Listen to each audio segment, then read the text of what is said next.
Part 2, Chapter 12, Council of War. There was a great rush of feet across the deck. I could hear people tumbling up from the cabin and the forecastle, and slipping in an instant outside my barrel, I dived behind the foresail, made a double toward the stern, and came out upon the open deck in time to join Hunter and Dr. Livesey in the rush for the weather bow. There all hands were already congregated. A belt of fog had lifted almost simultaneously with the appearance of the moon. Away to the southwest of us we saw two low hills, about a couple of miles apart, and rising behind one of them a third and higher hill, whose peak was still buried in the fog. All three seemed sharp and conical in figure. So much I saw, almost in a dream, for I had not yet recovered from my horrid fear of a minute or two before. And then I heard the voice of Captain Smollett issuing orders. The Hispaniola was laid a couple of points nearer the wind, and now sailed a course that would just clear the island on the east. "And now, men," said the captain, when all was sheeted home, "has any one of you ever seen that land ahead?" "I have, sir," said Silver. "I've watered there with a trader I was cook in." "The anchorage is on the south, behind an islet, I fancy?" asked the captain. "Yes, sir. Skeleton Island, they calls it. It were a main place for pirates once, and a hand we had on board knowed all their names for it. That hill to the nor'ard they calls the foremast hill. There are 3 hills in a row running south'ard, fore, main, and mizzen, sir. But the main, that's the big un with the cloud on it, they usually calls the Spyglass, by reason of a lookout they kept when they was in the anchorage cleaning, for it's there they cleaned their ships, sir, asking your pardon." "I have a chart here," says Captain Smollett.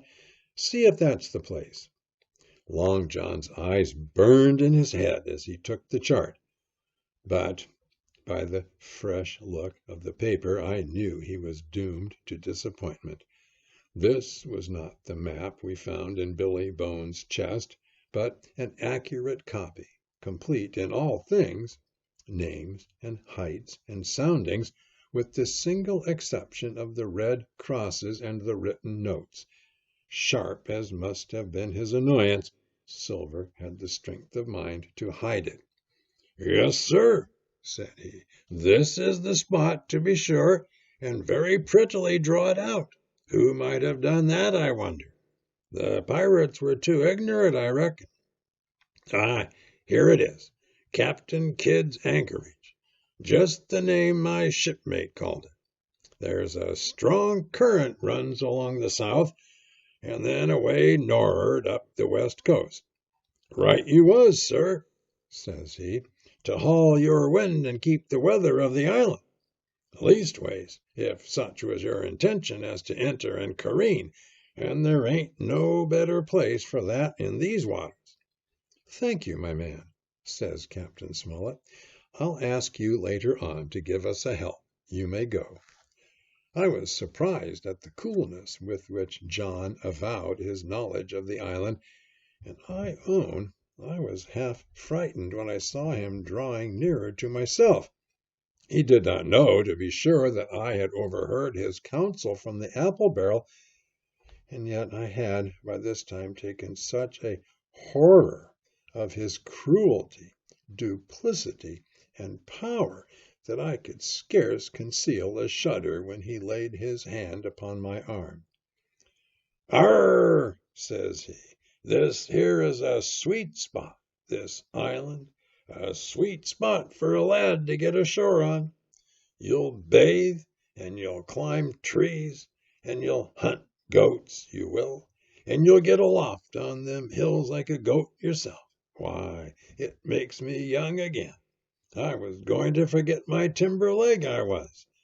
It's a pleasant thing to be young and have 10 toes, and you may lay to that. When you want to go a bit of exploring, you just ask old John, and he'll put up a snack for you to take along." And clapping me in the friendliest way upon the shoulder, he hobbled off forward and went below. Captain Smollett, the squire, and Dr. Livesey were talking together on the quarter-deck, and, anxious as I was to tell them my story, I durst not interrupt them openly. While I was still casting about in my thoughts to find some probable excuse, Dr. Livesey called me to his side. He had left his pipe below, and being a slave to tobacco had meant that I should fetch it. But as soon as I was near enough to speak and not to be overheard, I broke out immediately. "Doctor, let me speak. Get the captain and squire down to the cabin, and then make some pretense to send for me. I have terrible news." The doctor changed countenance a little, but next moment he was master of himself. "Thank you, Jim," said he, quite loudly. "That was all I wanted to know," as if he had asked me a question. And with that he turned on his heel and rejoined the other two. They spoke together for a little, and though none of them started or raised his voice or so much as whistled, it was plain enough that Dr. Livesey had communicated my request, for the next thing that I heard was the captain giving an order to Job Anderson, and all hands were piped on deck. "My lads," said Captain Smollett, "I've a word to say to you. This land that we have sighted is the place we have been sailing for. Mr. Trelawney, being a very open-handed gentleman, as we all know, has just asked me a word or two, and as I was able to tell him that every man on board had done his duty, alow and aloft, as I never asked to see it done better, why, he and I and the doctor are going below to the cabin to drink your health and luck, and you'll have grog served out for you to drink our health and luck. I'll tell you what I think of this. I think it handsome, and if you think as I do, you'll give a good sea cheer for the gentleman that does it." The cheer followed. That was a matter of course, but it rang out so full and hearty that, I confess, I could hardly believe that these same men were plotting for our blood. "One more cheer for Captain Smollett," cried Long John, when the first had subsided, and this also was given with a will. On the top of that the three gentlemen went below, and not long after word was sent forward that Jim Hawkins was wanted in the cabin. I found them all three seated round the table, a bottle of Spanish wine and some raisins before them, and the doctor smoking away, with his wig on his lap, and that, I knew, was a sign that he was agitated. The stern window was open, for it was a warm night, and you could see the moon shining behind on the ship's wake. "Now, Hawkins," said the squire, "you have something to say. Speak up." I did as I was bid, and as short as I could make it told the whole details of Silver's conversation. Nobody interrupted me till I was done, nor did any one of the three of them make so much as a movement, but they kept their eyes upon my face from first to last.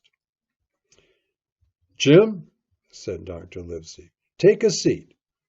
And they made me sit down at table beside them, poured me out a glass of wine, filled my hands with raisins, and all three, one after the other, and each with a bow, drank my good health and their service to me for my luck and courage. "Now, Captain," said the squire, "you were right, and I was wrong. I own myself an ass, and I await your orders." "No more an ass than I, sir," returned the captain. "I never heard of a crew that meant to mutiny but what showed signs before. for any man that had an eye in his head to see the mischief and take steps according. But this crew, he added, beats me. Captain, said the doctor, with your permission, that Silver's a very remarkable man.